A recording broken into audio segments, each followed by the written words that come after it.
सिंध में मुख़्तियारकारी वारो पुराणो ऐं करप्शन वारो ताक़तवर निज़ाम ख़त्म करण जो फ़ैसिलो कयो वियो आहे। सिंध में मुख़्तियारकारी वारो पुराणो ऐं करप्शन वारो ताक़तवर निज़ाम ख़त्म करण जो फ़ैसिलो कयो वियो आहे। सिंध हुकूमत ई रजिस्ट्रेशन खां पोइ ई म्यूटेशन शुरू करण जी मंज़ूरी ॾेई छॾी आहे। 16 कम मुख़्तियारकारनि खां वापसि वरिता वेंदा। ज़मीननि ऐं प्लाटनि जी म्यूटेशन हाणे ई म्यूटेशन ज़रिए थींदी। टीओ फार्म बि म्यूटेशन जे बुनियाद ते जारी कयो वेंदो। सरकारी रिकॉर्ड खे नेब ऐं ANF सां ॻंढियो वेंदो जीअं शफ़ाफ़ियत बरक़रार रहे। हिन निज़ाम सां करप्शन रिकॉर्ड में हेराफेरी जो ख़ात्मो थी वेंदो। सॼो निज़ाम कंप्यूटराइज़्ड हूंदो।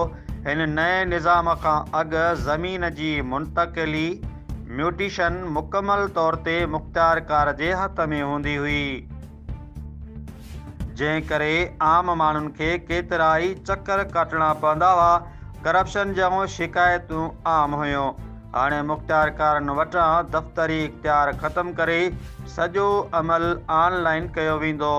ज़मीननि जी मालिकी जी तब्दीली हाणे सेंट्रलाइज़्ड कंप्यूटराइज़्ड सिस्टम ज़रिए थींदी। हाणे को बि ऑफिसर पंहिंजी मर्ज़ी सां रिकॉर्ड में तब्दीली या हेराफेरी न करे सघंदो। रजिस्ट्रेशन थियण खां पोइ म्यूटेशन पाण मुरादो ऑटोमेटिकली सिस्टम में अपडेट थी वेंदो। जाली दस्तावेज़नि जो ख़ात्मो थींदो। जॾहिं त नओं निज़ाम रिकॉर्ड नेब ऐं ॿियनि इदारनि सां ॻंढियल हूंदो त हिक ई ज़मीन खे ॿ भेरा विकिणण या जाली काग़ज़ ठाहिण नामुमकिन थी वेंदो। नेब ऐं ANF जो अहम किरदारु हूंदो।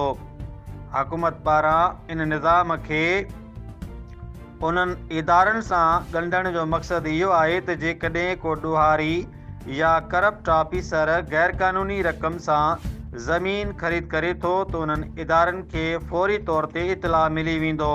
प्रॉपर्टी जे ज़रिए थींदड़ मनी लॉन्ड्रिंग खे रोकण में मदद मिलंदी।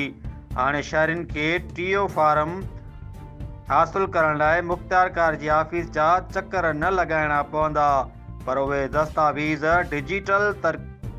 डिजिटल तरीक़े सां तस्दीक थियल हूंदा।